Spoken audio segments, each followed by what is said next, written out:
அஸ்ஸலாமு அலைக்கும். ஹாய், எல்லோரும் எப்படி இருக்கீங்க? நல்லா இருக்கிறீங்களா? நாங்கள் இன்றைய செய்ய போகிற ரெசிபி வந்து இது மீன் கறி. இது கேரளா ஸ்டைல். வாங்க எப்படி செய்கிறேன்னு பார்ப்போம். ஃபஸ்ட்டுக்கு ஒரு சட்டியை வச்சு அடுப்பில் தண்ணி ஊற்றி அதில் கொரக்கா ஒரு 100 கிராம் போல், கொரக்கா கொஞ்சம் நிறைய இருக்கணும், 100 கிராம் போல் போட்டு அதில் ஒரு உப்பு 1/2 டேபிள் ஸ்பூன் போட்டு கருவேப்பிலை கொஞ்சம் போட்டு நல்லா கொதிக்க விடணும்.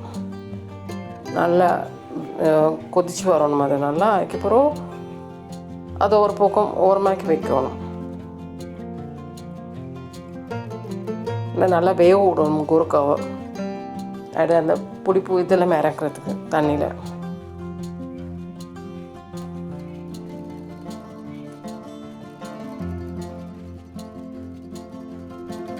இப்போ வேறு சட்டி ஒன்று அடுப்பில் வச்சு அதில் தேங்காய் ஒரு 4 டேபிள் ஸ்பூன் போல் ஊற்றி அதுக்கு கடு 1 டீஸ்பூன், உளுவரிசி 1 டீஸ்பூன், எனக்கு 1/2 டேபிள் ஸ்பூன்,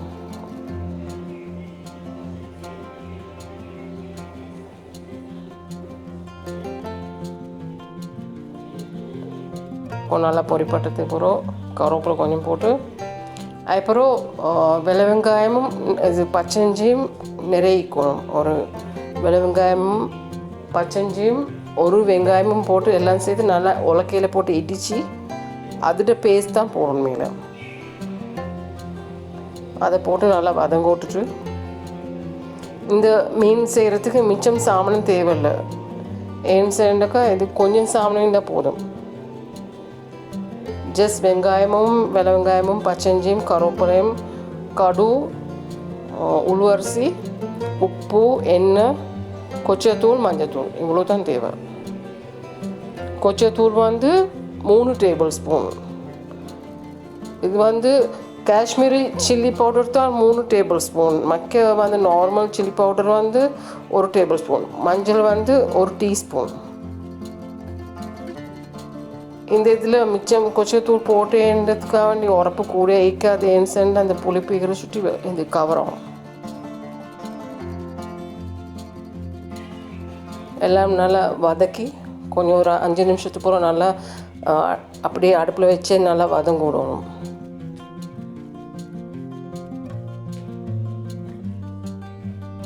நல்லா கொஞ்சம் ரோஸ்ட் ஆகணுமே, கொஞ்சம் நல்லா வதங்கட்டும்.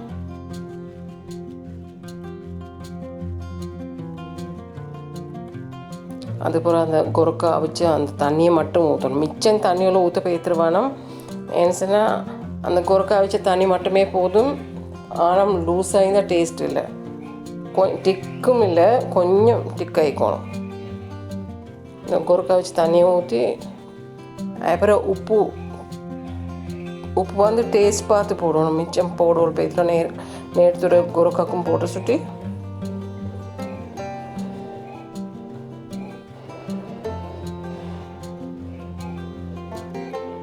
அப்புறம் நல்லா கொதிக்க விடுவோம்.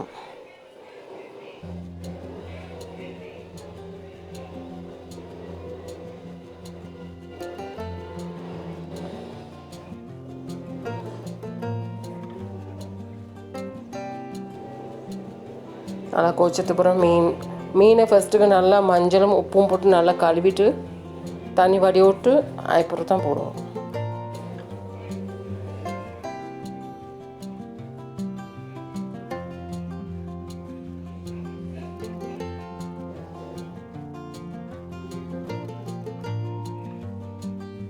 செல்லி வேலையில் நல்லா உப்பு புளியாக நல்லா வைக்கும். செஞ்சு பாருங்கள். மறு தின்னோன்னு போல் வைக்கும் செஞ்சு.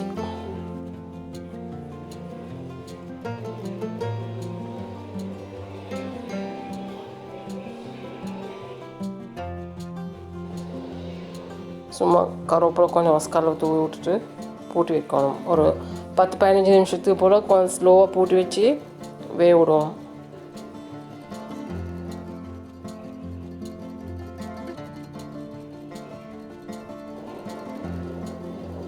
ஆனும் நல்லா வற்றி மீனும் நல்லா வெந்து நல்லா வைக்கும்.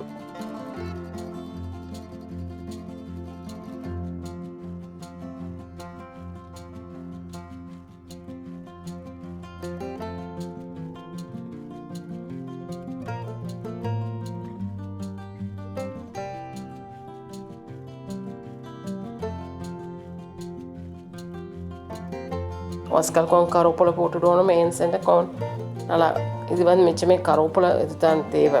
கருவேப்பிலை மணமிக்கும்.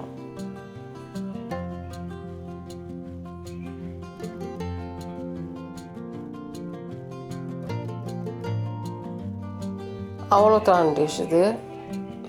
நல்லா மீனும் வெந்து நல்லா சாஸும் நல்லா திக்காக பிரண்டாப்பிள்ளைக்கு செஞ்சு பாருங்கள். நல்லா இருந்துச்சுன்னா கமெண்ட் பண்ணுங்கள். தேங்க்ஸ் ஃபார் வாட்சிங்.